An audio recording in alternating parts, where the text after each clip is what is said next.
Hey everybody, welcome back to Video Game Esoterica, our continuing series, Survival Horror Sanctuary, where we take a look at some of my favorite rare or obscure survival horror games of all time. Today we're taking a look at Devilman, released and developed by Bandai in 2000 for the PlayStation 1. And this is a wild game because only the first half of it's technically survival horror, it becomes a beat 'em up later on in the game. Before we get too far involved, you can do me a huge favor, go down below, hit like, subscribe, that notification bell definitely helps us out. And if you feel so inclined and want to support the channel, we got a Patreon link down there as well, because this demon coming up on the screen right now, he's a Patreon member. But all joking aside, this game is definitely very interesting and unique, and graphically, being a very late PlayStation 1 game, looks extremely nice as well.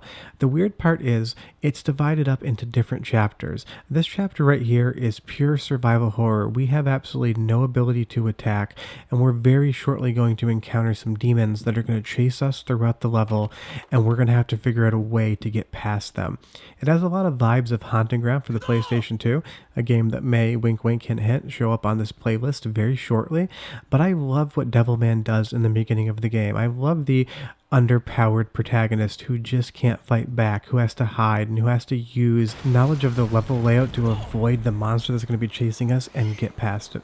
But you'll see here, as the intro of the game still goes on, this gigantic tentacle demon just bursts through that wall, and we have to run away from them. And one of the most interesting things about this game, other than the survival horror elements, is the camera work. It's very cinematic and feels slightly different than your traditional survival horror game, because you can tell by the walls, everything in this game is polygonal. It's not pre-rendered backgrounds like something that Resident Evil would have done, and I really like how they're able to freely move the camera about to add a lot of layers of suspense, which you will be seeing coming up shortly. But now that we're past the small intro area of this game, we're going to be getting right into the first portion of it, and that's going to be a pursuit chase against the main boss of this level. But I love what Devilman does in the pacing. You have rooms that are considered safe rooms. The monster's never going to come into them, and you also have this crawling mechanic where you can go under tables and get different things, and you need to worry about how you move through the environment. You can jump, you can run, you can crawl, and you'll see on the top left hand corner we have a stamina meter as well. If that runs out, and you will see later, bad things are going to start happening to our character. But the reason I included Devilman is that this game just has so much suspense. When you're in pursuit of the monster, when he's chasing you and you're trying to avoid him and understand where you need to go in the level, you are running around, the game's not letting up, it becomes quite difficult, quite suspenseful, and your heart will start to race a little bit. And you'll initially see that there's a giant spider web blocking off a path. And that's another reason I included this game on this list, is because I absolutely hate spiders. I don't like small ones, and we're going to be getting to a very big one very shortly, and that to me is just a nope, not interested in it moment. But there's a lot of puzzle solving as well. The biggest thing you're going to take away is you need to understand how to navigate around the environment. As you move this barrel here, it needs to go all the way back to the wall. You can get hung on some environmental aspects, and there are tank controls.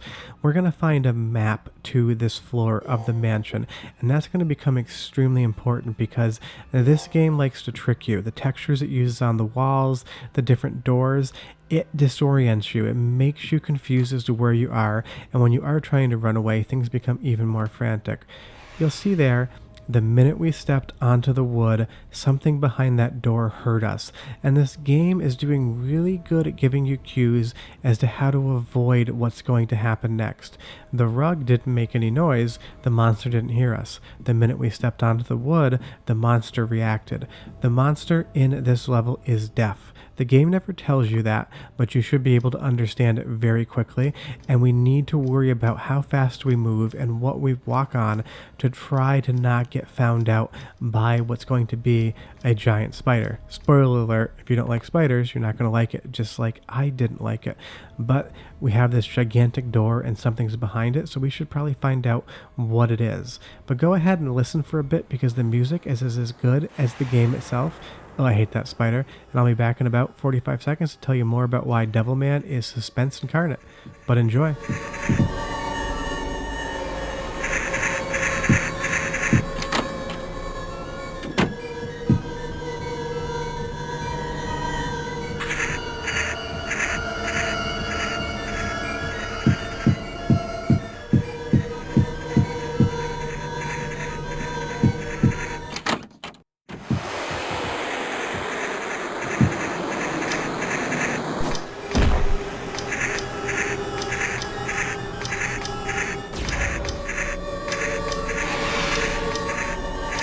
It's just a hyper eerie soundtrack that is absolutely perfect for the game. But you'll see there as we jumped onto that grate on the roof, we were able to knock the spider down. And that's what I talked about earlier when I said understanding the level layout and using it to your advantage, because you are powerless.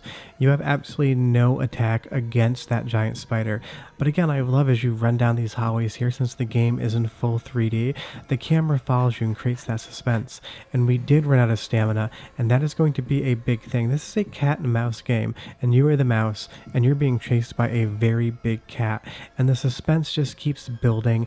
You don't know what's around the corner. There's certain areas that you can walk on to not create noise, but you're dealing with all these different things all at once, trying to manage your health, your stamina, figure out where you're going in the level, trying not to walk on the wrong things. You'll see here, jumping on that carpet is going to be slightly better, but even then, that spider is still after us, and I do fall in the hole because I start getting panicked and I start performing worse. And that's what Devilman does so well.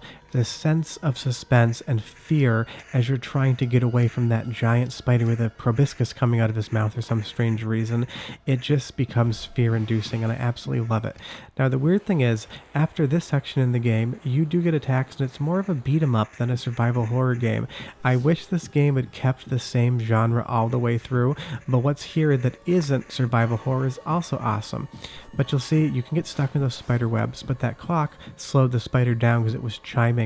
The spider hates noise. If you just don't make noise, it's going to be much easier on you. But when it does get close, you just need to run and sprint and try to keep away. And as you start getting further into the level and starting to get further away from the spider, we get situations where there are no carpets to walk on. We have to make noise. And you can see here that door is boarded up so we can't go through it, but we could have picked up those medical supplies. I probably should have. That was my mistake. But if you've never played Devilman before, I can't recommend it enough. The survival horror elements are incredible. The beat 'em up is quite fun, and considering this is a later PlayStation 1 game, it also looks extremely good. I love the fully 3D rendered nature of it, and we have run out of stamina again, and that spider is right behind us. And that's what this game does. It constantly keeps you moving. It constantly keeps you going forward. It never lets up, and that's where all the fear comes from. And the spider has some magical elements as well, because somehow he got from behind us into this kitchen right here. I did not expect that. The spider's AI can do pretty much anything it wants, and you never know what's going to happen next. So leave me a question or comment down below. Have you ever played Devilman? I know it's based on a manga, but I've never read it. But this is one of those PlayStation 1 hidden gems that I think you should all check out. Short of that, I will be back next Tuesday with an episode in Survival Horror Sanctuary, and I'll have videos Wednesday, Thursday, Friday, and Sunday as well. But if you're like me and you hate spiders, playing a game like this is absolutely one of the worst, best times you can have. I've been captured, I can't shake loose, and that proboscis just went through my spine, killing me immediately.